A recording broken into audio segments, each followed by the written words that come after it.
right, Yuri. Thanks for hopping on, man. You're the first guest we've had.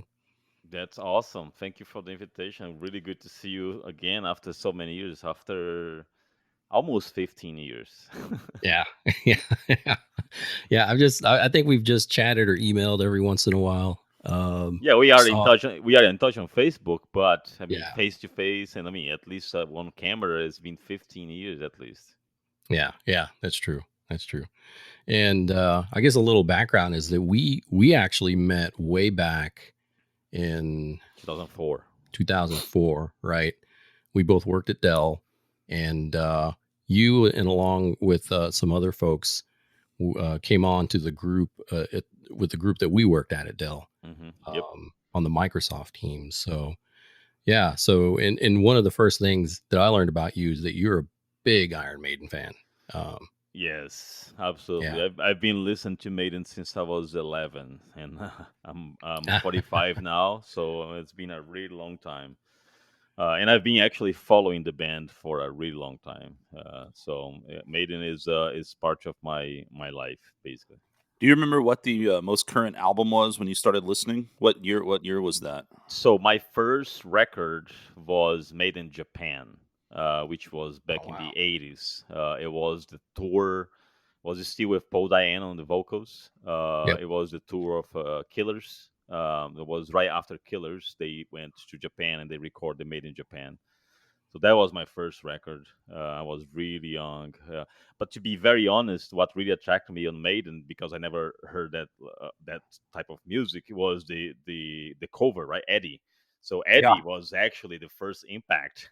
What drew me to buy the record was Eddie. I'll be very honest. Then when I listened to the record, I was that's great. I love it. So It's so true, man. Their artwork is it's kind of like Megadeth and Vic. Like it's so eye catching, especially when you're a teenager. I think when you're young hmm and it's just like, oh, this is so cool. Before I ever had heard anything from Iron Maiden, I think we talked about this a little last time, Vic. Like I grew up in the very much like with under this impression, oh, metal satanic, yes, and you listen to stuff now and it's just comical. It's not but like that was my idea or what I was fed as to what something like Iron Maiden was. But I always, as a kid, without even ever hearing the music, I was just like, it was just so fascinating just seeing the artwork, just seeing the right. album covers. Yes, Yeah. yeah. Eddie, and the whole idea behind Eddie, according to the band, is that they were never really into a big part of the front cover, like all the bands do. So they were really strong on the artwork. They need to have this mascot that represents the band. So it's good because it never ages. It's really Yeah. amazing idea and started everything. Megadeth got the mascot idea also from Eddie because it's really a really great point. hmm Yeah, those are definitely some big draws for me as well. The Killers album cover, I remember that. And this is Um, what I miss today with all the electronic music, Spotify, and all that.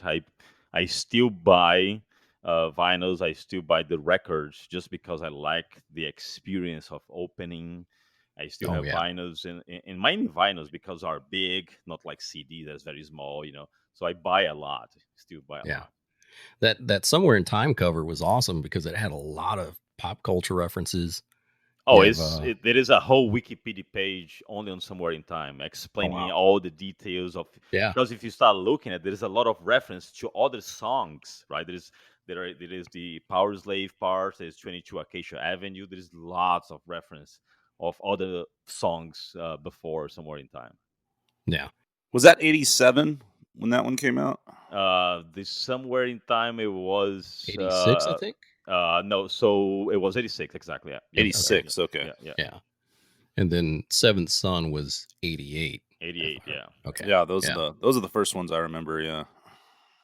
But I'm telling you, you guys here are very spoiled because in Brazil, during that time, for us to get the record, we have to wait months before it was released, right? Because it took really long time. So we knew it was out, but until it gets there, it'll be at least 6 months. So when I moved to US in 2003 and I was able to get everything like instantaneously, it was just amazing. the access to the things that I didn't have growing up in Brazil. Right. Yeah. Did they do any touring in Brazil before The um, first tour was Rock in Rio Rock in Rio? during Okay. the Power Slave Gotcha. tour, which was 80. Power Slave was 84. Rock in Rio was 85. Right. Because that was their huge world tour with and they had that live album, Live After Death. Right. Exactly. Yep. Yep. Okay. Yep. Well, cool, man. So Maiden's been pretty big in your life. You Yep. talked about coming from Brazil. Where did you grow up in Brazil? So I grew up in the northeast part of Brazil in a place called Fortaleza. It's a very nice place. It's a beach place. I used to live 10 blocks from the beach. That's why when I moved to US, I wanted a place that was really hot. So Texas was perfect for me. Um, so that's when I left Fortaleza. It was actually the first time that I left Brazil. So it was very tough moment. And there is a song because when I moved, Maiden just released the Dance of Death album. I moved in 2003, and Dance of Death was in 2003, right? So I was Right. listening that record, Dance of Death, a lot. And there's a song called Rainmaker that I remember listening to that song when I received the proposal to move. And there's a part of the song that says, "I had a feeling that my life would never be the same again." And man, that sentence was in my head all the freaking time, and it was exactly what happened. My life changed completely. Right. So probably, like you said, big culture shock or just a big, huge difference coming from Brazil to the US where you have access to like a whole bunch of other things that would normally take a little while longer to get there. Right. Right, and not only that, but I moved to US December 2003, so it was winter here, and Oh yeah. in my hometown in Brazil, we don't have winter. It's 75, 85 degree all year long. Because it's right below the equator line, so there is no winter, proper winter, right? So it's always 75, 85 all year long. So it's And worse than Texas. well, but this is No, cool. but I mean 75. I can deal with 75 degrees. Yeah, that's Yeah, but it's cool wind. You don't really feel right because it's close to the beach beach. climate. Yeah, Right. yeah. No, I love Uh, that. Yeah. yeah. So it was cool. It was never really dry hot. But the problem is that I didn't really have clothes, proper clothes for a winter. So I remember that my first day at Microsoft, it was December 18, 2003. I just walk to Microsoft. It was 10 minutes walk, but I was freezing because I just have a normal shirt. I didn't have jacket or anything, right? So I was freezing walking and shaking. And then a police car stopped by my side, and the police officer said, "Where are you going?" I said, "I'm going to work." I said, "Where is your car?" I said, "I don't have a car." So he was like, "Okay, come over here. Where do you work?" I said, "We're right there." So I'll give you a ride. So he gave me a ride. Oh, that's awesome. It was pretty cool. Yeah. That's up in Las Colinas, right? The Yeah. campus. Yep. Las Colinas. Okay. Yeah, because it gets a little colder up there in Dallas, I It think, compared does. to It yeah. does. It gets really cold in December, at least to me. Yeah, and I think, and if I remember correctly, you were working at Microsoft for a little bit, and then we did some recruiting at Dell, and then you, along with some other folks like Right. Vandy and Right. It some was June. It was actually May 2004. You right, guys did a job fair in Irving, and we heard about that job fair because since we were all contract, and our contract was like 1 year contract, they were like, "Well, there is a job fair from Dell right across the street. Let's go there during lunchtime, do some interviews, and see how it goes because it's for two full-time job." And I remember being interviewed by Mike Schroeder, oh yeah, which today is at Microsoft as well. oh that's So right, yeah, yeah, and it was great, man. I mean, people that team it was really really nice. I have really good memories from that team. I have friends from that time that still friends with me today. Nan, oh Moeller. I yeah, mean, yep, really good people. yeah, Chuck and all those guys, Yeah. yeah, yeah, that was a really good group, and man, you guys came in just knocking it out of the fence. I do remember that because I came into the group and I was a little bit newer to that type of technical work, and you guys were just running rings around me, and you guys saved my butt a lot of times. I do remember but yeah, that's cool. And so you were there, you said, until January 2006. 2006. Yeah, Okay. that's when I came back to Microsoft as a full time moved back to Dallas. Yeah. But the hardest part was the first 6 months in US, because when I moved to US, I moved by myself. My wife and daughter couldn't really move during that time, so I had to wait then for 6 months. So for 6 months, I was living by myself in an apartment at MacArthur in Irving, Hmm. and was basically a air mattress in the floor, a TV, and my computer. That's it. And I remember I have one spoon, one fork, and one plate. During 6 months, that's what I had. Man. And then she arrived in June, and I Yeah. said, "Look, I just did an interview for this, so now we're gonna have to move to Round Rock." And she was like, "What? I just arrived." So 1 month later, we rent a truck and we moved to Round Rock. Wow. Man. So it sounds like it's also, coming from Brazil to US, it's pretty complex, long process. It sounds like just to get everything sorted out. Yeah, I mean, Yeah. from the visa perspective, it was tons of interview. It Right. was really a headache to get everything ready to be here. It was this experience that I will never forget. But it was completely worth it. Uh, I feel like Texas. I feel Texas like home. I go to other state. I've been many other places up north, east, but there is nothing like home in Texas. Yeah. Yeah. Um, and outside of the technical work, because you've done a lot of stuff, in the technical realm. You've written some books. Yeah, I've noticed. 22. Yeah, 22 20, books. yeah, just a couple, right? Some of them are behind me. Yeah. Yeah. And outside of that, another thing that caught my eye was this total transformation from when I knew you. Next thing I know, you're just like cranking out just weights, like doing deadlifts and just all sorts of crazy stuff. And you changed, you did a mindset change. And I was wondering if you could Absolutely. tell us about that whole journey there. Yeah. So when first of all, everything started when I moved, right? Because when I moved to Hmm. US, I was really tunnel focused on get my career taking off. There was the whole English adaptation and learning, and to be honest, when I moved to work with you guys at Dell, it helped me a lot because I was forced to speak in English basically every time, right? Because at Right. Microsoft, I was working with a group of people from Brazil, so I was speaking Portuguese for the most part. So that was a big push. So I had to do that. And then at Dell, I was working on the second shift. I don't know if you remember, but I moved to the second Yeah. shift. So I was working, I think, until 10 o'clock in that night. It was me, Stanley, and we were not really concerned about eating healthy for the most part because we were thinking about the career and all that. So the Right. focus was the work, right?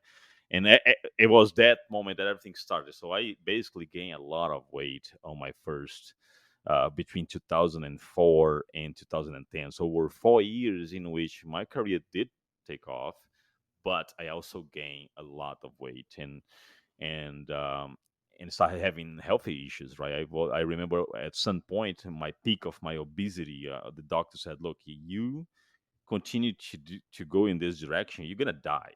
I mean, he was clearly like that, right? I mean, I had started to develop fatty around my liver.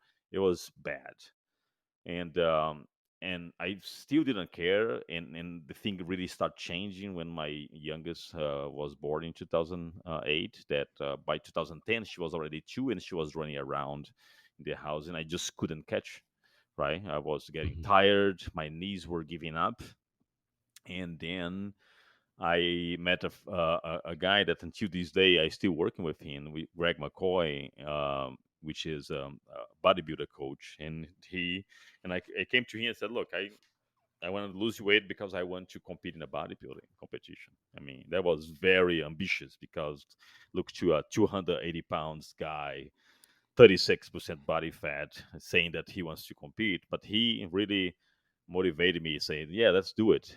So between 2011 until 2014, I basically shred fat, right? So I lost 100 pounds, and then in 2014, I compete in bodybuilding for the first time in Pflugerville. in a show in Pflugerville, and it was a great experience. I didn't win anything. I actually got last place on this show, but I was happy because I accomplished the goal, which was to step on stage before my 40s, and I was 39 at that time. Um, so that's the whole the summary of what happened. But the mindset's changed since then because now it became more like a lifestyle. And then in 2015, I said now I want to place on top three, and then I did. I got second place, and then 2016 I won my first show. Um, so I believe a lot on the continuous improvement process and continue to work to achieve the best and I applied this not only in my career at Microsoft, which really is doing very well, uh, and but also from the physical standpoint, right?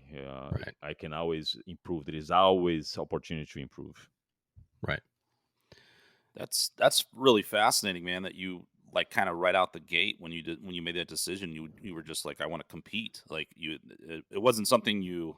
I mean, you sort of set your mind to a big goal right from the onset when you decided to make that change, huh? Yeah, there is a background story of that because when I was 16 years old, my first job it was in a gym in Brazil. I was the guy that woke up 5 a.m. and went to the gym to clean up the machines, to clean everything, because I want a free gym membership. So after cleaning everything, I went to work out. So since I was on my teenagers, I wanted to compete in bodybuilding, Okay. right?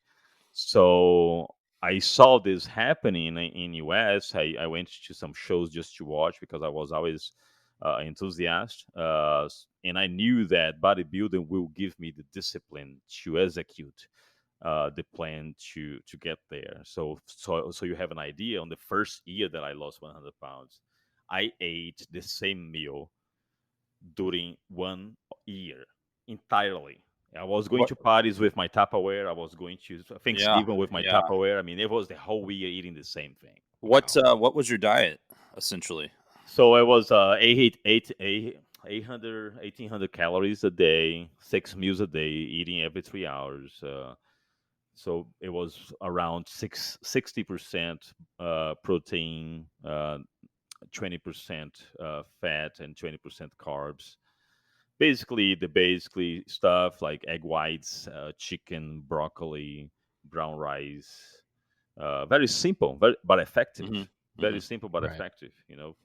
And on the first, I'll be honest. On the first month, actually, I was going crazy because since I was eating basically Wendy's and McDonald's every day, because I was working a second shift at Microsoft as well, and it was almost like a drug addict when you remove the drug, right? I was shaking. Yeah, I all the was sugar, especially. I think. yes, I was Yeah. crying, man. I was really. It Yeah. took the first month was terrible, terrible, and then my body started to get used to. But at the beginning, it came to a point that my wife said, I think you should stop this. This is driving you crazy." Yeah, well, Victor and I have had this conversation before, where and unfortunately not recently, but in when you're in the phases of working out and paying attention to nutrition and really sort of taking that seriously, like it's amazing too how much more energy you have, and Yeah. how quickly did you find that changing to where you started having more energy, probably sleeping better, Yeah, and really started after feeling. after 3 months, I lost 30 pounds. So I was, Yeah. whoa, that's really Wow. works, right? Yeah, So, yeah, yeah. and I was feeling way more energy. The result of that was fantastic because I could be more focused on my work. My mind was working better. I Yeah. was not sleepy all the time. I was not tired all the time. So it's a change that only brings benefits, to be honest. Yeah. The mental Absolutely. clarity is amazing once you know, just get that junk out of your diet. Yeah. And yeah, like you said, the downside is that you go through withdrawals and just whenever I'm on and eat healthy, I just get headaches for like a week of Yep. just sugar withdrawals and Yep. things like that. So yeah, it's brutal. That's why I truly believe that because everyone asks, man, what are the secrets? Oh, the only secret is one: consistency. Yeah. Right. You cannot execute a plan for 5 days and expect that you have results. Give at least 3 months following the same protocol, and then you're going to start to see big change, because you really need a long time adaptation for your body start to make big change. People wants to get ripped in 1 week. That's crazy. I think, yeah, you have to go into that mindset, because when the one time in my life when I really, you know, turned over a leaf and really got serious about it, was I went into it with I just started real slow and walking, and just that led to jog, and then it just became a lifestyle, and it Yep. became something I enjoyed. But didn't make the mistake that we tend to make, where you're just like, all right, even you go in the gym and you blow yourself out in a week, and you just overdo everything, and then Hmm. it's not something you look forward to. So I think starting slow with realistic expectations is kind of something you have to do, but you have to have that. You have to know that you have a long-term goal, and then just be willing to stick with it. Yep. Yep. I'm And saying I this wrote a now as I a, wrote a, I wrote a book about that. One of my books, one of the books that I wrote. Most of the books not were about technology, but this one is called Ready, Set, Achieve, where I talk about this transformation a lot. It's available at Amazon as well, paperback and ebook. where can people get that? Amazon. It's on the Amazon. Amazon. Yeah, yeah. Yep. Awesome. Very cool. So you went through just this really cool, incredible journey. You total body transformation, and now you are. I noticed you're competing in some BJJ matches. Yes. So I Yeah. started BJJ. I started BJJ in June 2018, because my daughter, she started doing it. So she basically convinced me to do it. Um, and I like it. I like it. It's something that I always was supposed to do back in Brazil when I was 16 years old. My friends were doing, but I Right. was more focused on bodybuilding during that time, and didn't really pay attention.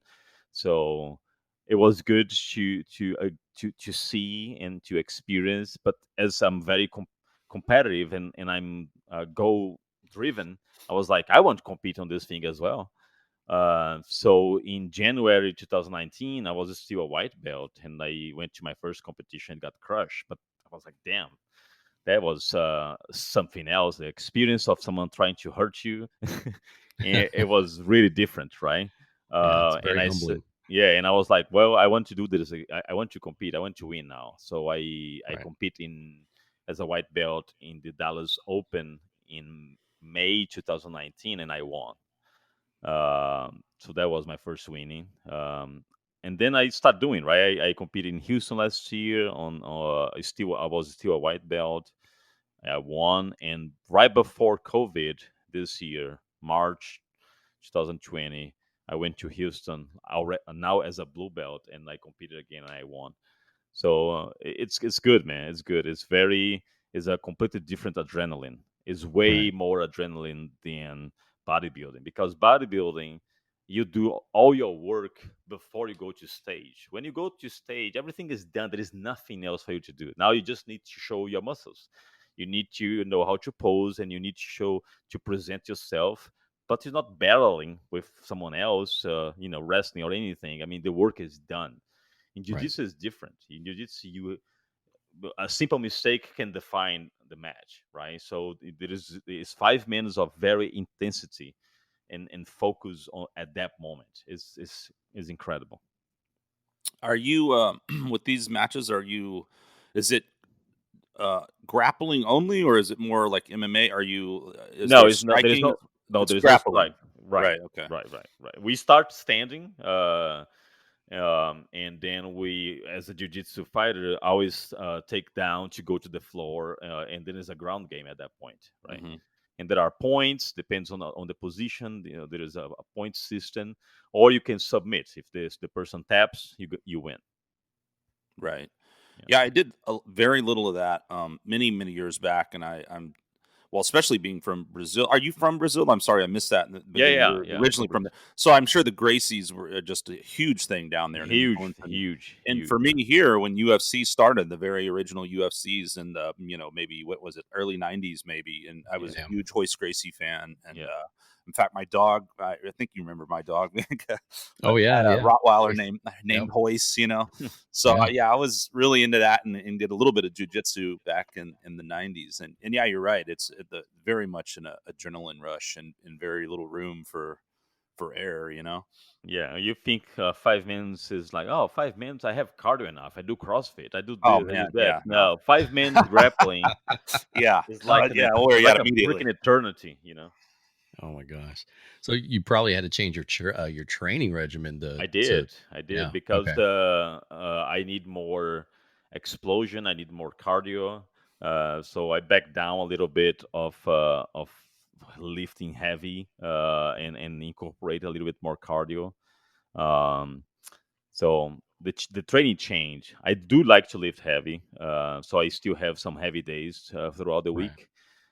But for the most part, there is a change. Now this year, I'm trying to challenge myself. I'm working with Greg. He's still my coach. I'm challenging myself to not only compete in BJJ but also bodybuilding as well. So we'll see how it goes. Uh, I'm gonna give at least 2 months in between competitions to be able to change diet, change strategy. Because with bodybuilding, you don't want to burn a lot of calories. With BJJ, you do want to burn more calories. I Right. wonder, would those sync up somewhat near to each other if you were sort of preparing for a bodybuilding competition and that's in that stage, right? You're sort of past the heavy lifting, doing a lot of reps, really trying to tone down or get, you know what I mean, like burn a lot of calories. Is that and you would be more in that sort of vein for Yeah, but the competing, pro- right? the problem with bodybuilding when it comes closer to the what we call the peak week, which is the week before the competition, is that you are very weak. Mm, Because you are starting to have way very little carbs. Hmm. On the last week prior to the competition, there is the whole dehydration process. So you are on stage smiling and everything, but you are destroyed. You go backstage mm. and you are like, very tired. Right. People see bodybuilders on stage. That is the moment that they are the most weak because of the whole dehydration thing.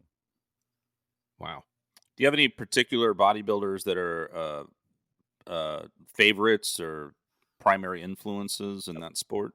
Yeah, I think my main influence was Arnold, always Arnold Schwarzenegger, because growing up in Brazil, watching Conan, Commando, those were the big influence. Yeah. Now, and he's still to me one of the most perfect physique of all times. Nowadays, I really don't have a prefer bodybuilder. I still look after the '90s. The '90s had a really good like Dorian Yates, Hmm. Yep. and of course Ron Coleman, the Freak, Yeah. which I had the opportunity to meet many times. Uh, Was here Ron in Coleman the one that he was a police officer, or I don't know if he Yes, still is, right? yeah, he was. Yeah, So yeah, I think that those are the main ones. Ronnie, Dorian, Arnold were the main ones. Ronnie is already now on the '90s and 2000s, but back in the day in Brazil was definitely Arnold. But what really inspired me is funny because what really inspired me to move to US was Rocky Balboa, right? mm, Because watching Rocky, running in those stairs in Philadelphia and have a shot to fight Apollo, and the land of opportunity and all that stuff. That's really what inspired me. I was like, wow, man, that place is amazing. So Rocky, yeah, I still listen the soundtrack to Rocky when I train, Yeah. when I need ah, yeah, motivation. Yeah.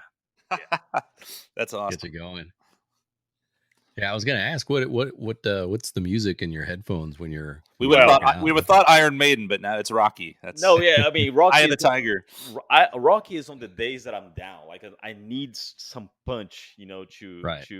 so I listen to mainly the Rocky 4 soundtrack. I love that soundtrack from Rocky 4, which is the one that he fights Drago. The- Oh, that's right. Yeah. Yeah, that soundtrack is amazing to me. But my playlist, for the most part, what I have is Slayer. Yeah. I have Arch Enemy as well. I have Creator. I have Sepultura. Awesome. Cavalera Conspiracy, which is Yeah. from the Cavalera brothers. So I have heavy stuff really because I only know how to work out if I'm listening to something really really Seriously. heavy. Yeah, I've always had yeah, that's when you go into it's for me that's such a motivating factor having that music that just really fires you up and put, yeah. when you're in I don't know how people do it with the like dance pop techno something Oh going, my you know what I god, mean? Like yeah. some sort of like Britney Yeah. Spears going in the gym. I'm not motivated to like bench press with, Yes, exactly. Slipknot Yeah. as well. I have some Yeah. Slipknot. Yeah, Yeah. I'm the same way. I'll throw on a couple of classics like that. Slipknot, Slayer, Mastodon has made it. Listen to a lot of Mastodon. recently I started learning to like some musics from Rammstein. Okay. Yeah. There are some interesting musics. The last records that they have a song called Deutschland. I really like that song. Seems like the industrial aspect would be good for weightlifting too. A very pulse, very sort of like Yeah.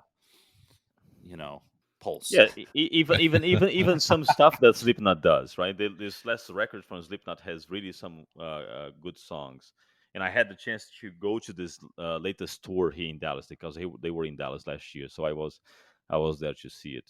What Yeah, what that's something that I'm missing a lot with this whole COVID stuff is going to concerts because yeah. All last the year, shows. last couple of years, I saw Judas Priest here in Dallas. I saw Scorpions, which is although it's more melodic, but I like the old Scorpions. Uh, who else? Anthrax, they were here Oh too. yeah. Of course, Iron Maiden was here as well 2 years ago. Was that Uh, San Antonio where you saw them? no, Dallas. They were here in Dallas. Oh, they played Dallas. So yeah, Yeah, okay. they played Yeah. Dallas. Yeah. They they played San Antonio, I think sometime last year, and Yeah, it Okay. was last year, right? Okay. Last year they That were yeah. came last here year. in Dallas. In 2018, I went to London to see their last concert of the tour because Wow. I was like, well, I'm gonna take vacation. I was going to take vacation to go to Italy anyway. I was like, man, what if I just fly to London at the end of the vacation, watch the concert, and then fly back, right? So I Yeah. arranged everything to be at the O2 on the day of the last show of the Legacy of the Beast tour, and it was a whole different experience because they were playing at home, right? They were way more patriotic with the England flag and Bruce talking about war, the Churchill speech during Aces High. Man, it was beautiful. It was amazing. And the best part was that your pilot to and from was actually the singer of Iron Maiden as well. Yeah. Head Force One. That guy's amazing, man. Speaking of Renaissance, men, like that guy's Yeah, Bruce is fantastic. does a lot of stuff. Yeah. And Bruce inspired me to look at life also from different angles, right? Because Right. there are a lot of people that they focus only in one thing in life. They Right. just want to be good at work. Everything else they can be average or they can be just normal or not even have a hobby, right? I like to do different things. I play drums. I have my drums at home. I did some shows with School of Rock. There is a School of Rock here, so I was doing some shows with them. So I like to do multiple things, right? And everything that I do, I like to do well. So I take serious all the disciplines that I try to be part of it. Yeah. I'm not as good on drums as my 12 years old daughter because she started playing drums when she was 5, and she started playing drums properly, looking to the notes and reading notes. So she is extremely good. I mean, 2 months ago, she did a show here in South Lake with the School of Rock, and she was playing "Where Eagles There" from Iron Maiden, and that song is hard on drums. It's That's super pretty hard. awesome. 12 Yeah, years old. Yeah. Yeah. Wow. yeah, it's crazy how focused she is. Right now, she is learning "We Rock" from Dio. She is learning "Rainbow in the Dark" and "Holy Diver." These are some of the songs on her set list for this season. Sounds like you're a good father. I try to. Getting her started on the right music. Yes, yes, definitely.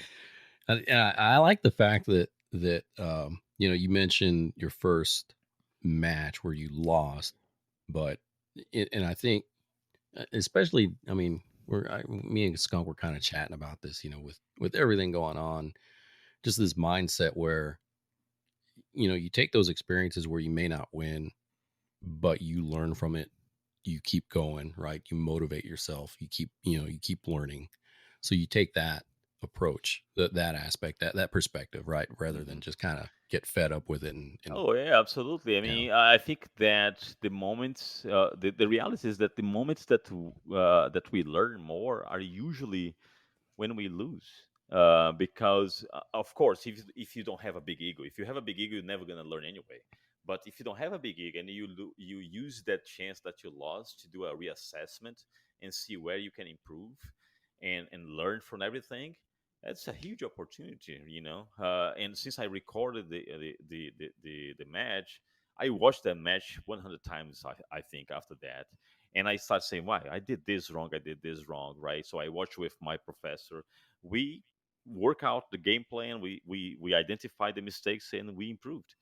You know, and I try to do this everything, in every other thing, right? When I lost my first bodybuilding competition, that I got dead last place, I was like, wow, I'm happy because my goal was to be on stage. But damn, right, I want to have the feeling of putting a medal and be on top three and all that. So I start work on my weaknesses, right? Start to work on the feedback because mhm, usually people, the referees, the judges, they will give you feedback. So where I can improve, I need a bigger leg, I need a bigger bicep, whatever. So, right? So I start working on those improvements. That's how it should be, and at work right, as well, right? I have some co-workers in this role and in different roles at Microsoft that I mentor. There is a mentorship program, and I say, look, if you have a bad year and you got a bad review, you have two alternatives at that point, right? You can spend another year complaining about the previous year that you don't deserve that your manager sucks and everything, and then at the end of the year you did nothing, or you can be upset, of course, but start working on a plan to do better, right? It's your name that is on the line. Is your reputation, so there is no reason for you to not improve. Some people just don't get that. I feel like it's kind of more inspiring too if I see someone who has met failure and came, and didn't quit and kept, and then you say, well, they did it. You know what I mean? It's not just Hmm. some notion that, oh well, they just always were a winner. You know what I mean? Or Yeah. looking at it like yeah. that. And so I think it's actually very inspiring to other people when someone has the perseverance to do that. And ultimately, that's what makes anyone successful. Yeah, and I think, and probably there is a little bit of Rock Balboa on this mindset because watching Rock as a kid, he was losing. He always lost. I mean, he lost on one. I mean, he That's right. lost to Yeah. Apollo, right? And he came back. So I always actually liked the underdog Mhm. idea of rebounds after you lose. So uh, uh, the not winning to me, it was always an opportunity to, wow, that's the time to come back stronger, you know. Yeah, if I think about it and read the history of Iron Maiden, kind of going back to that, they went through the first iteration. They went through how many guitar players? Like Oh my God, there's so many. like Yeah. three, four, five. But even this before the 80s, right? So Yeah. Steve Harris started the band probably on the 74. It was 74, and then he had a bunch of guitar players. And if you watch the documentary Early Days, Steve was a guy that, if he was not for him, or maybe would not exist because he was relentless. He was committed to make things right. So, for example, Guy didn't show up for the rehearsal and came up with a bad excuse, he'll fire that guy and we look for someone else. He was committed to make it work. So people say Steve is the boss, but yeah, he is the boss because he actually made that band what it is. Yeah. I wonder if any of his drummers ever got their drumsticks caught in their hair. I don't know. Oh, talking about drums, I actually met multiple times Nico McBrain because Nico, I'm not sure if you Oh, know, he has a bar in Coral Springs in Florida, right? It's called Rock and Roll Ribs. He lives there huh.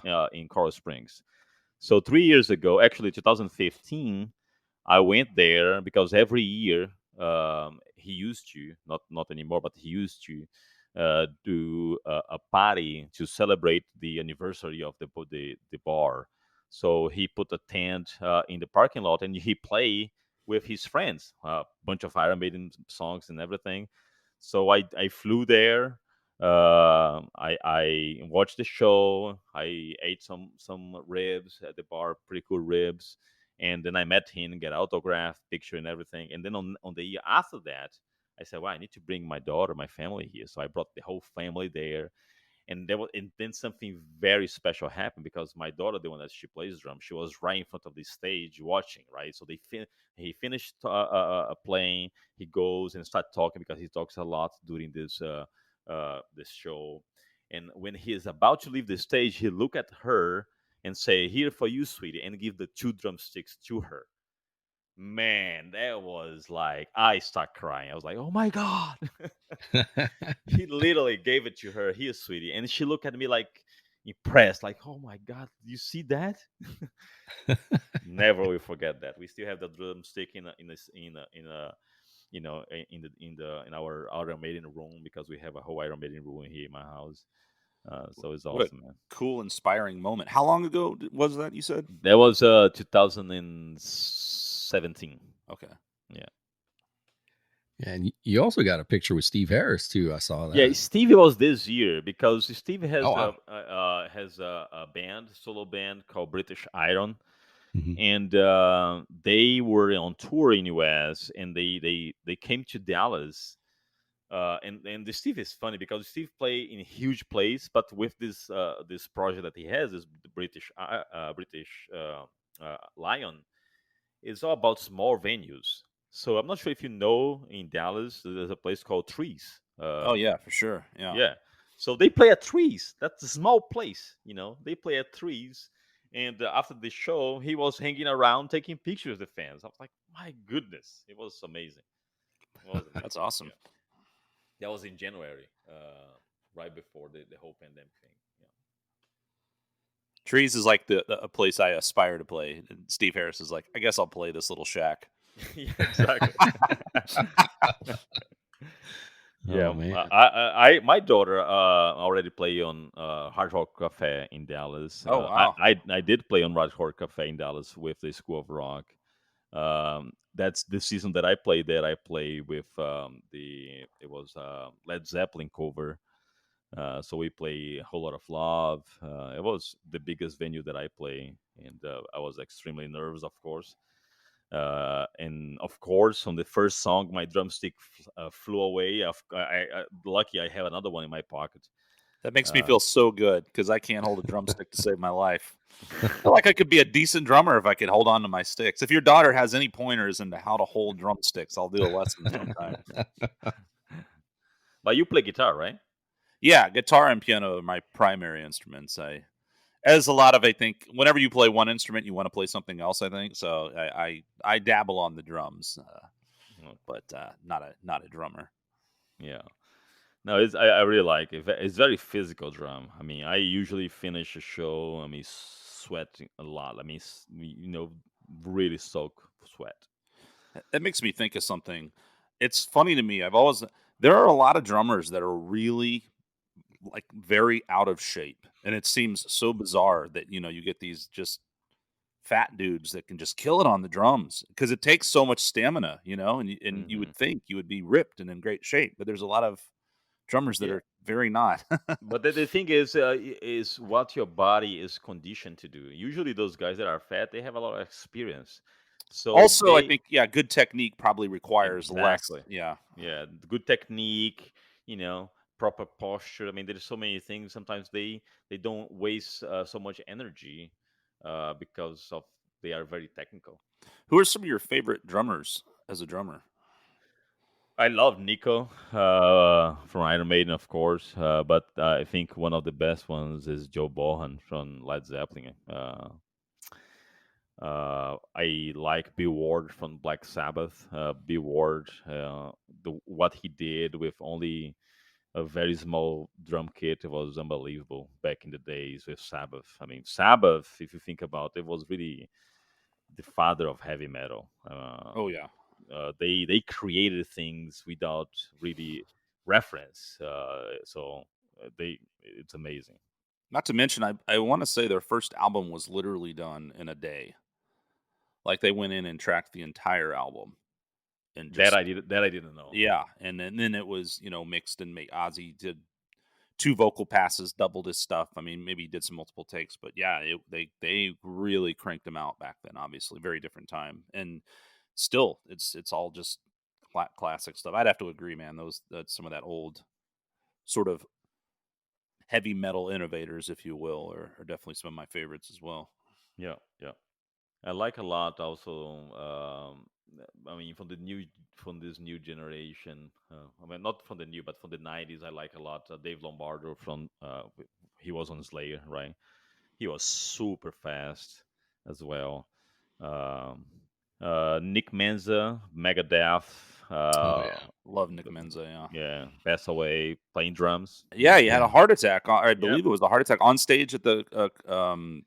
the baked potato, and I th- I could be wrong. Was he? I kind of want to Google this now. I wonder if he was playing with Ohm with Chris Poland's band, because I actually saw Ohm there. I've met Chris Poland a couple of times, and Oh, cool. when I saw, there's an interesting drummer story. When I saw Ohm, the whole reason I went, it's a tiny little place, 100 people. I mean, it's a small little, very famous sort of jazz fusion club in L.A., and I think there might be a couple of them. But anyway, I went there to see Chris Poland with this fusion rock sort of jazzy band.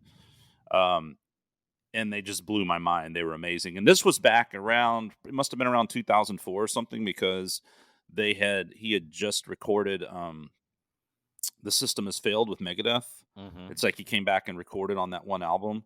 And so I got to talk to him a little bit after the show, and we talked about Megadeth a little bit. But the whole band it was just a trio, and they were so great. And so then I was, oh, hey, great show to the bass player, this and that. And then the drummer I was just floored. I went up to say, hi to the drummer. I was like, man, it was amazing, blah, blah, blah. I was like, do you have any formal training? Or I'm just wondering where in this. And he just goes, well, dad. And yeah, this like English accent. And then I looked at him and I was like, holy shit, it was Kofi Baker. It was Ginger Baker's son. So I was like, oh, well, I guess that makes sense, doesn't it? Yeah. Yeah. That's funny.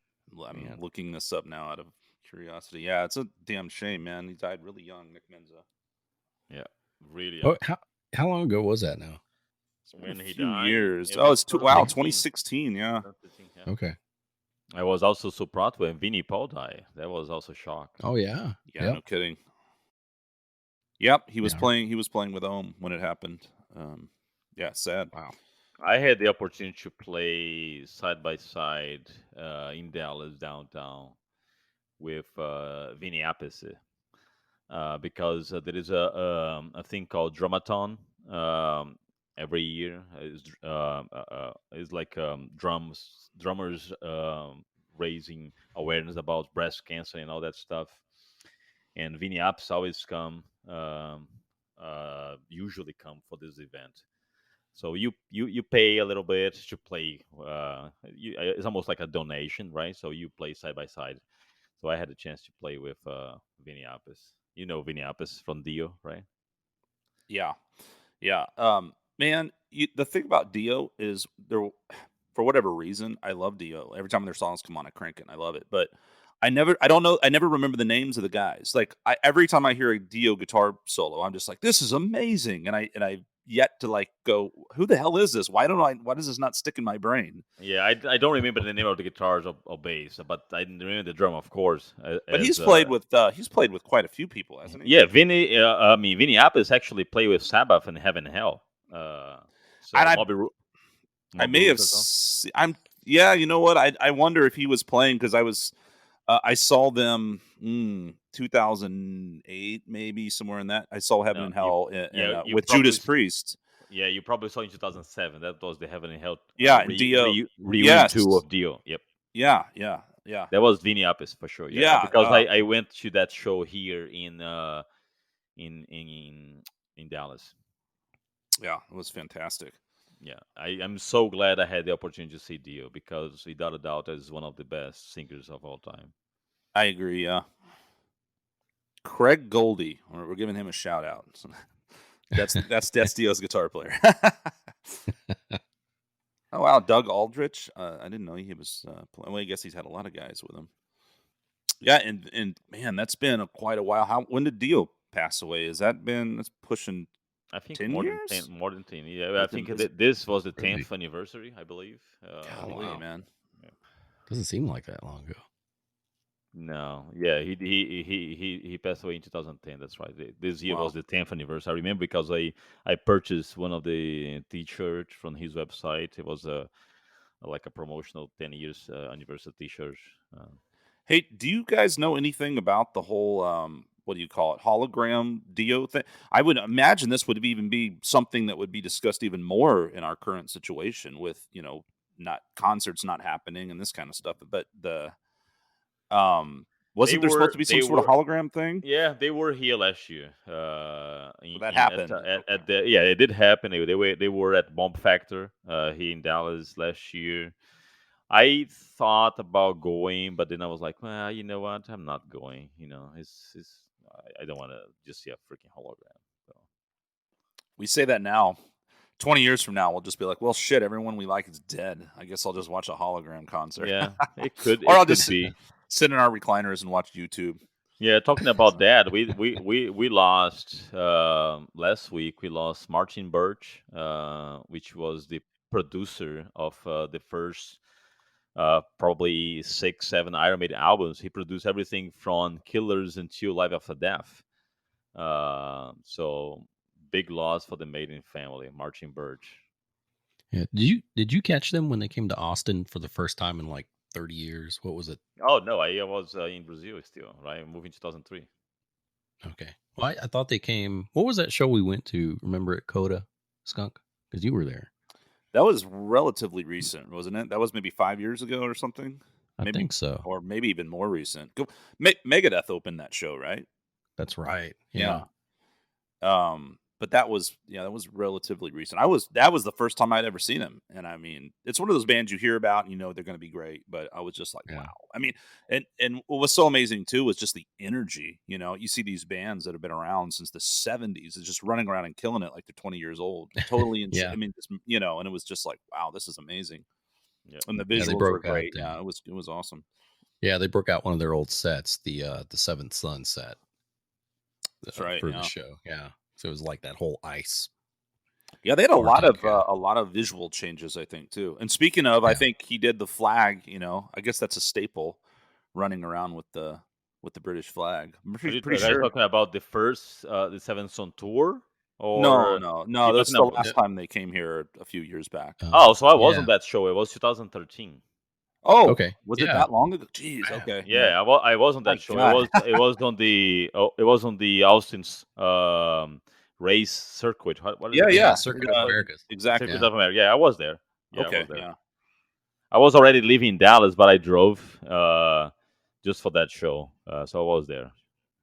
How many Yeah. times have Because you that seen Maiden? Sorry, Vic. that's okay. Probably 15 times.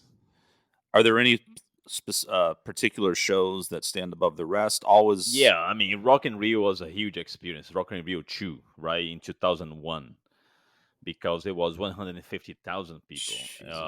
It was Wow. crazy. I mean, when that crowd started moving, you just navigate. My feet were not on the floor. I had no control over me. You just like moving with the Yeah. crowd. It was crazy.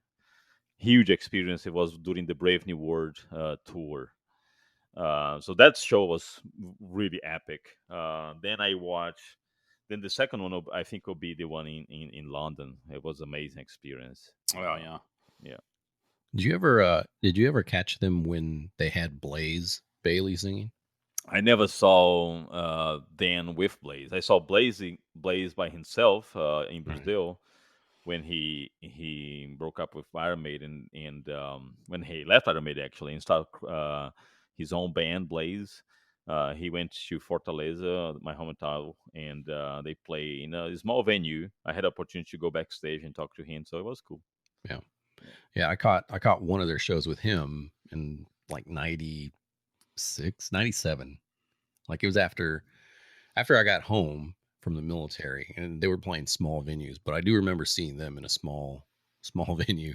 But yeah, it was pretty interesting. I mean, he was good, but yeah, totally different Style, vibe to it. yeah. Yeah, But when Bruce came back in 2000, it changed the game because Bruce has yeah, such a amazing voice, and the band was more mature. As they say, well, in the past it was a bunch of young guys. There was a lot of ego. Now they enjoy more, according to what they usually say. The Book of Souls tour. I remember that was a huge tour in 2015, right? So the Book of Souls, I actually saw 3 times the same concert because I saw them in Tulsa, Oklahoma. I saw them in Dallas, and I saw them in Seattle. The okay, same concert, just yeah, because it happened that I was in Seattle during that time, right? It was not Seattle, it was Tacoma, but close by.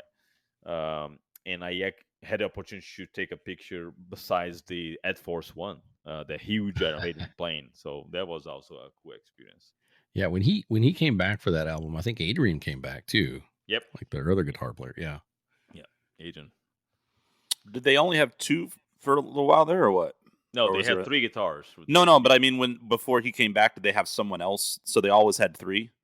No, they when Aiden left, Yannick Gears, they call Yannick Gears, right. replaced Adrian because Yannick was playing with Bruce on his solo project already. So Bruce just brought Yannick to the band.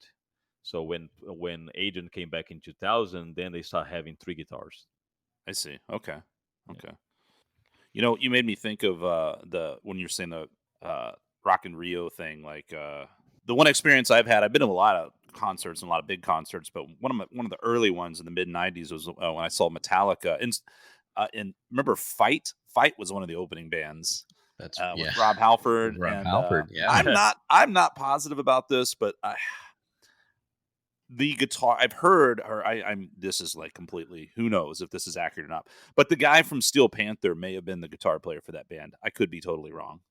I can't think of his name, but anyway, I might be way off on that. Blah blah blah. Fight, suicidal tendencies, back in the day, and but anyway, when Metallica, so that was all cool. It was a very long thing at like some racetrack outside of Houston or something, and that was all cool. And then the sun goes down. There was this big thing, and everyone starts packing up. And there's massive crowd, and Metallica came on, and they opened with Bread Fan. And as soon as they started playing, I'm like, everyone, it just, you were in such close proximity, and the entire crowd was swaying. I've never had another moment quite like that at a concert where, I mean, it was like you said, you couldn't move. You were just part of this huge body of people that Right. was sort of moving as a whole, and it was incredible, man. Yeah. Yeah. It's crazy. Yeah. And I mean, that was probably a third the size of what you experienced. Yeah. 150,000 That's people. that's It's insane. insane. It's insane. Yeah. It's insane. I remember that I arrived at the venue around 1 p.m. and my wife and I, we just all walk around that huge place, and we said, well, we need to settle because this thing is going to start to pack, and we're not going to have opportunity to find a good place. So we were relatively close to the stage, and then start a lot of people, and then the first band was Sepultura. Man, it was crazy because Wow. they have mosh pit, and you just couldn't do anything. I mean, it's too many people pushing you around. Uh, but it was tough. It was tough. I mean, I'm gladly I was young enough to handle that because I don't think I'll be able to handle that nowadays. I mean, we were thirsty. We were hungry. It was such a crazy experience. Yeah, it's definitely nice when you're younger and maybe don't have to go to the bathroom as much. Right, have, right. have the But you're not, energy. and at a couple of hours in, you're like, oh my god, my knees. Yeah. Yes, that's right. I'll look for a good view of the stage, far Christ, back from the yeah, crowd now. yeah. Yeah. Now you start getting that place where you're like, should I get seats for this one? The last concert, and we're actually going to have my buddy Dave, who lived in Houston for years, and we've grown up together and been to a lot of concerts together. And I remember one time with him in Houston was one of the more recent, although I think this has been 10 years now because it was the Rust in Peace 20 or 30 year, I don't know 25, maybe it was 5 years ago, 25-year anniversary, something. Anyway, so, but that concert, we were just like, I was like, screw it. Like Testament and Exodus opened, and that was really Oh cool. And we were on wow, the floor, nice. and everyone was doing these things where they all run together. It was really cool. But I've always been like, I've never been a mosh pit guy. I'm kind of standing on the outskirts, and I'm the guy with my arms out, like, nah, no. and but then before Megadeth came on, we're like, you know what, let's get as close as we can, So we were like Mhm. right there up on the stage, and it just exploded, and I felt like I was 16 all over again, getting kicked in the Yep. head and pushing people off, Yeah. and I think he ended up punching somebody, and I mean, we just had like so much adrenaline, yeah, like it was just like, and like I can't do this shit on a regular basis anymore, but it was fun to revisit it. It was fun. I had this experience in 2018. Because I was not in mosh pit for a long time, but then it was the farewell tour for Slayer. So they were here in Dallas Oh at yeah, yeah. Bomb Factor, and my oldest daughter, she said, "I want to be on the floor on the mosh pit to see Slayer." I Your said, "Are you daughter is my hero, man. And I was like, are you really sure? Do you know what Slayer concert is? How people are crazy on Slayer concert?" She was like, "No, I want to experience that." I was like, "Oh shit, okay, so let's do it, right?" Because I didn't want to do that. I knew how the Slayer crowd is, but it was insane. Yeah, it was insane, but it was good. Another good reason you did all that physical fitness. Yeah, to Yeah. Protect your daughter at a Slayer con. Who knew? Who knew what was to come? it'll be handy. Yep. Yeah. Speaking of anniversaries, I think I saw that Facelift from Alice in Chains is 30 Today. years old today. Yeah, Yeah. yeah, I saw that. That's Classic. crazy. I'm, really unfortunately, I never got to see the original lineup of Alice in Chains. And speaking of, back in that concert, which I want to say was '96, and it was Metallica headlining, of course, Suicidal and Fight with openers, but it was supposed to be Alice in Chains. But Right. that was in the midnight. They were having all these problems and constant drug, and so they had to drop off that tour. And so Candlebox was the replacement. And nothing against Candlebox, they're not a bad band, but shit, like I wanted to see Alice in Chains. This happened to me 3 times with Alice in Chains. Even when the new lineup happened, I was supposed to see him at a festival in Nashville, and it got rained out. There was some other incident. There were 3 times there was cancellations, and I did not get to see them until I finally saw them, maybe 2009 or something, when they were back around. And I guess it would have been the Black Gives Way to Blue or something. But and I still think they're an absolutely phenomenal band. And I love, was it William Duvall is the singer? Duvall. I just Yep. absolutely still love the new lineup, love the new music. I think it's all fantastic. But yeah, it would have been cool to see the original with Lane Staley. But yeah, man, 30 years of, you said, yeah, 30, right? Facelift. That was Yeah. Facelift. 90. Yeah. Wow. Time when we look back, and when I look to this new wave of music and everything, I just cannot connect. I'm very nostalgic with the 90s and 80s as far as music. We had this There is conversation. not there is not there is not really a lot of new things that fires me up. I mean, I think there's nothing. I mean, there is some new metal bands, but I don't really follow. I think Arch Enemy, the last record was good. I like the new vocalist, but there is not really a whole lot of new things that I'm following. Right, I used to like a lot Nightwish back when it was Tarja as a vocal. Although the latest vocalist is really good too, Floor Jansen. Um, but that's pretty much it. I don't have really a whole lot of new metal bands that I follow. I was going to ask you, what are some bands from Brazil that we may not know about that are some stuff that you really dig? Uh, I mean, there is a lot of local bands on the place that I grew up. The metal scene there is pretty big. There is the Dark Side, Obscure, underground bands. Every time that I go there, I always have some sort of participation in a show. Go there to play one song on the show. Um, but as far as big bands, basically Sepultura. There is a band from the 90s that also was very famous and a big one, classic metal, called Viper. Um, so that's basically it. There's not really a whole lot of big metal bands that are well known outside of Brazil. Sepultura is definitely the biggest one. Yeah, for sure. And that. Have you ever heard of a band or a group called Orapa? Is that how you say it? Do you know who I'm talking about? No, it's There's from this. Brazil. I believe so. I'm actually pulling it up right now. There's this song I came across years ago. Yeah, Brazilian reggae rock band from Rio de Janeiro, and I came across them years ago. And they've got a song that they do. They did a collaboration with Sepultura, and it's awesome. And it's like it's I guess they're singing in Portuguese, but the chorus is just like, and it's like nobody fucks with America. And it's just such a dude. Talk about a workout song, man. It's fucking energy. It's so badass. And I remember playing it for a buddy one time who's I know like Spanish and Portuguese aren't the same thing, but maybe there's some similarities. And I guess he understood enough of the lyrics. And I've Yeah. actually, nowadays you can translate stuff, and I've asked some friends and stuff, but anyway, he was like, "Yeah, this is totally not a pro-American song." And I was like, "I don't give a shit. It's badass." But I discovered them, and I kind of was digging around and with the reggae thing, and I kind of found some really went through this sort of Latin hip hop phase actually, Interesting. where I was and there was a lot of I kind of discovered some really cool reggae hip hop different stuff from Brazil. But yeah, Rapa Sepultura. Oh, Rapa. I know. I'm saying RAPA, right? say it again. I say Rapa like a total honky. How do you say it? Hapa. Hapa? Oh, Yeah. Jesus Christ. Well, thank you. So I don't have to look like an asshole for the rest of my life in front of anyone who's, from South America. Yeah, but they are not a metal band. They No, they're are, not a metal yeah, they're band, but just a rock band. Yeah. they do a cool collaboration with Sepultura though. So Yeah. I Yeah. would say check that out. Yeah.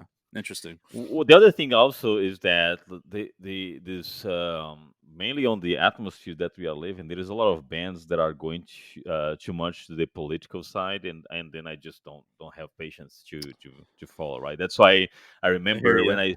when I saw Metallica here in Dallas 2 years ago. It was 2018. First thing that James said is that here there is no politics. Here we are only one Metallica family. Blah blah blah. Yeah. He started the show Yeah. saying, We same "Y'all thing. Yeah, shut Victor and up." I saw it in San Antonio. Yeah. Yeah, we Yeah, got that. Yeah, he did the same thing Very there. cool. Very cool. yeah. I think that's awesome because it set the stage to say, "Look, it's here for music, right? That's not, uh, you know, use this stage to something else." And I don't mind when sometimes songs have political stuff in the lyrics. And I mean, I know I write a lot of, sort of metaphorical stuff, and I'll put some of that, but it's not super blatant all the time. And I mean, not that I don't make my,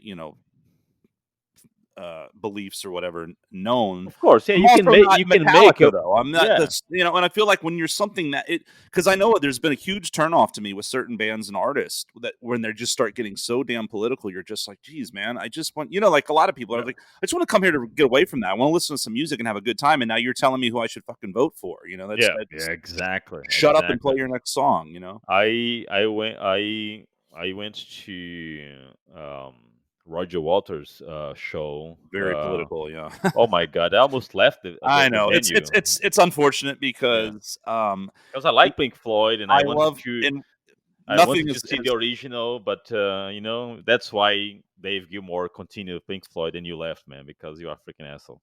yeah, Waters has never been shy about making his thoughts. But you can Political make thoughts or anything right, else. and you can No. make a political. You can Well, have do it within the this music, like right. within the wall. It's very political. But Yeah, they were watching it in sort of an operatic context, and I don't mind it. But when you're blatantly just again, it's just like, dude, shut up. Especially with someone like him in a band like that, it's like it's so about the music and about the art, and about the yeah, way it's presented in that way. So put it in that context and let us take it in as we will. But the last thing we want to do is go watch something like The Wall and have some guy up there preaching to us, like literally, yes, exactly, yeah, yep. And that's why I think that when you start to vent through the lyrics and you sing with rage and everything, that's fine because that's part of the music and we are Right. feeling the music. But you don't read to create speech or extend that.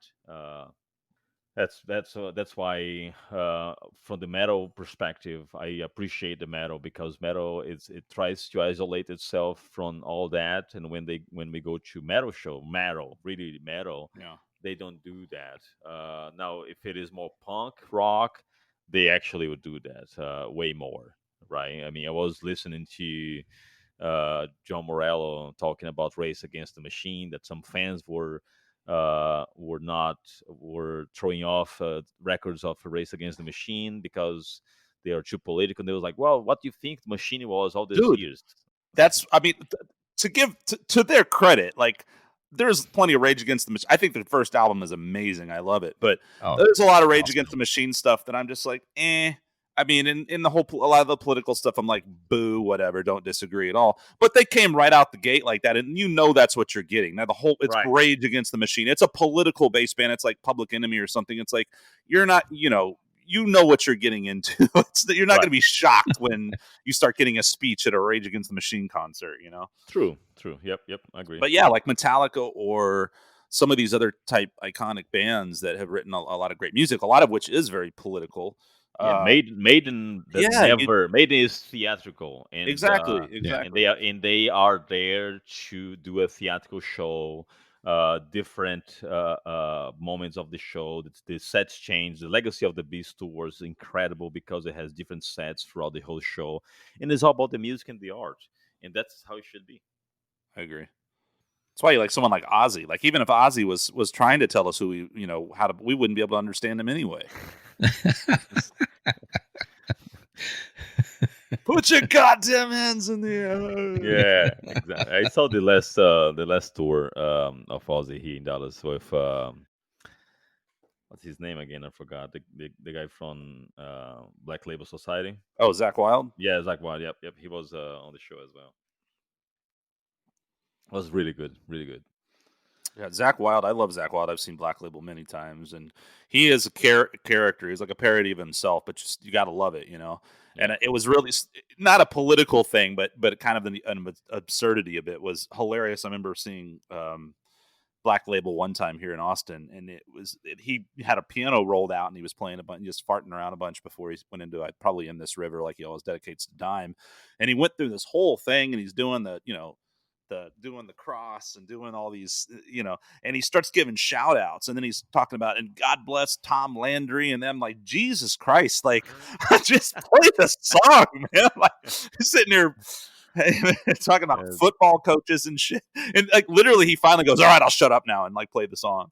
he loves bodybuilding, Zach Wild. Oh, that guy, yeah, man. Yeah, He's he a fucking loves it. absolute animal, total He workhorse. has a really close friend that lives here in Dallas, Steve Kuglo. He's a professional bodybuilder. Every time that he comes to Dallas, he invites Steve Oh, to that's go awesome. backstage. Yeah, so Hey, did you, as someone into bodybuilding and music and rock and metal, are you into Typo Negative at all?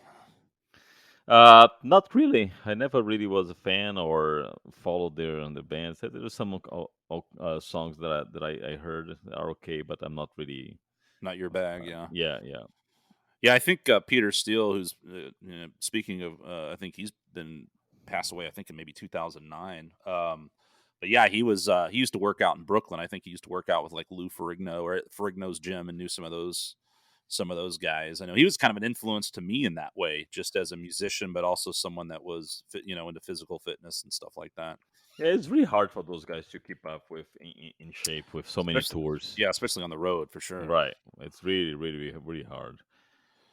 No, it's a very difficult year for music, I think, with all the pandemic and people not able to tour and no concerts. So this is a very weird year.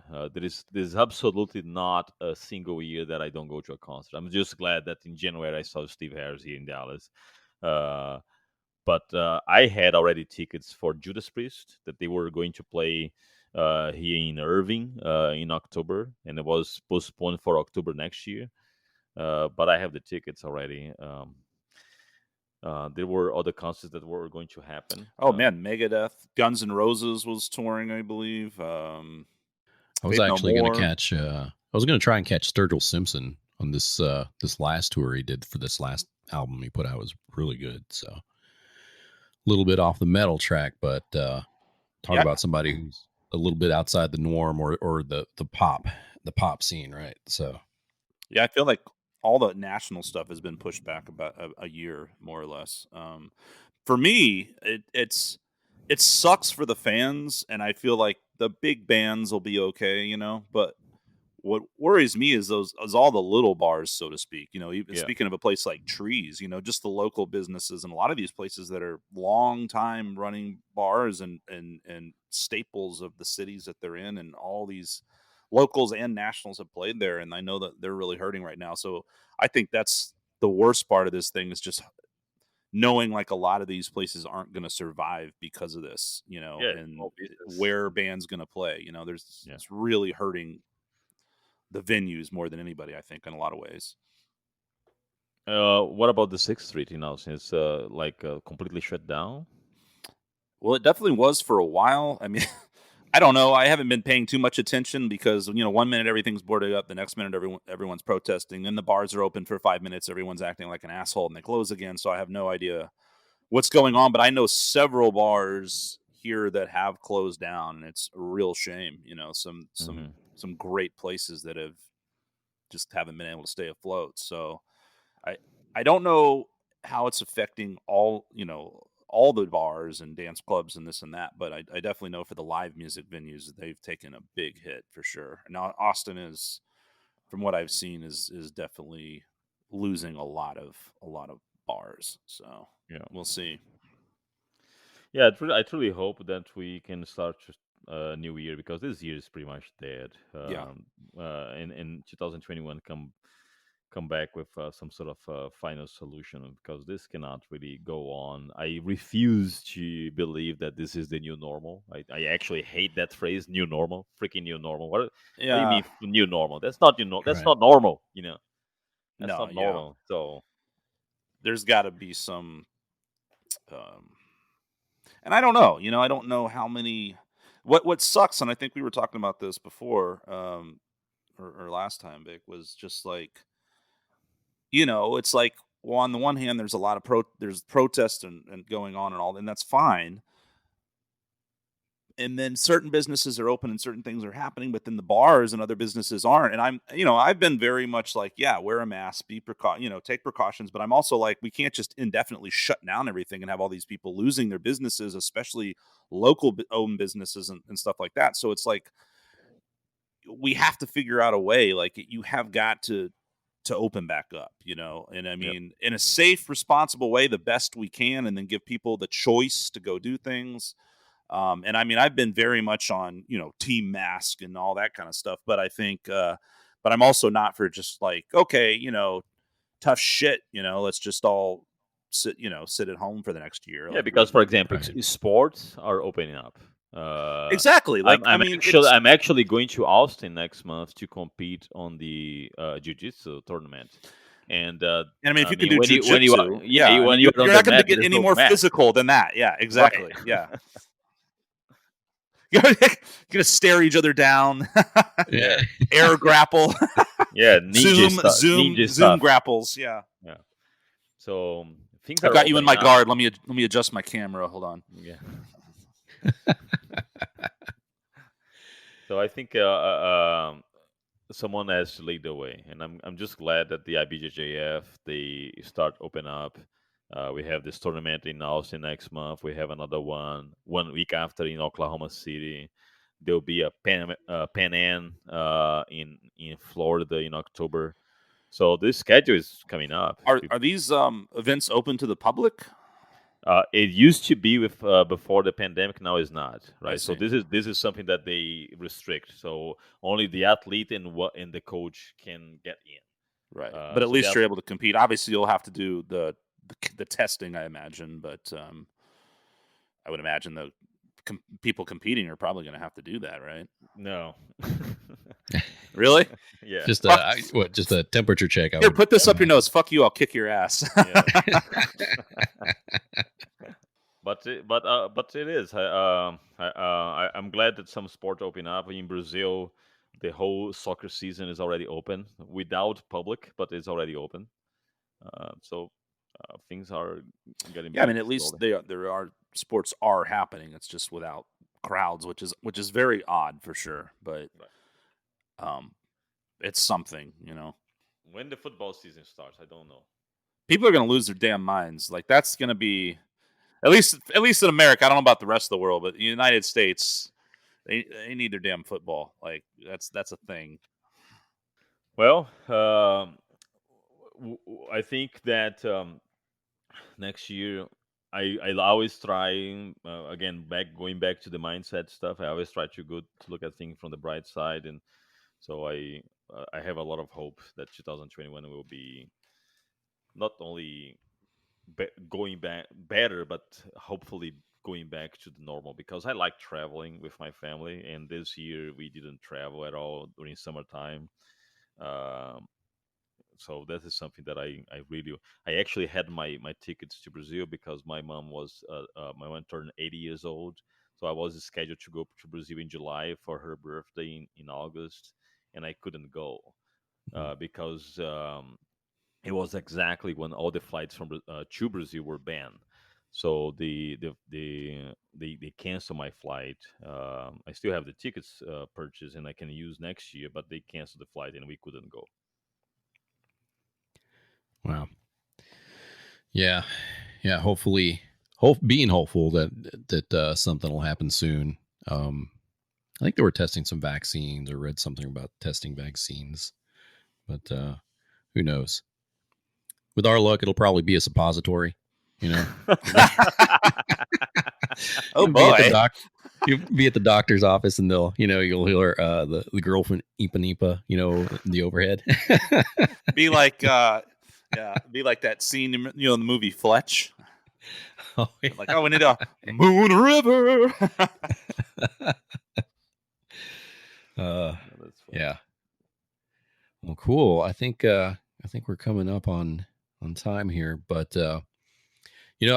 one of the things I was thinking about was, if you had five musical moments, could be a song or just you know something, like your the five that stick out in your head. What would you say?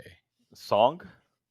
A song, or it could be a moment, or like a song reminds you of something, or maybe it's a concert, or maybe like meeting Nico or Steve or something like Yeah, that. I mean, as far as song, the song that always makes me reflect and look how things start is definitely Rainmaker from Iron Maiden from the Dance of Death album, because it was in 2003 exactly when I came to US.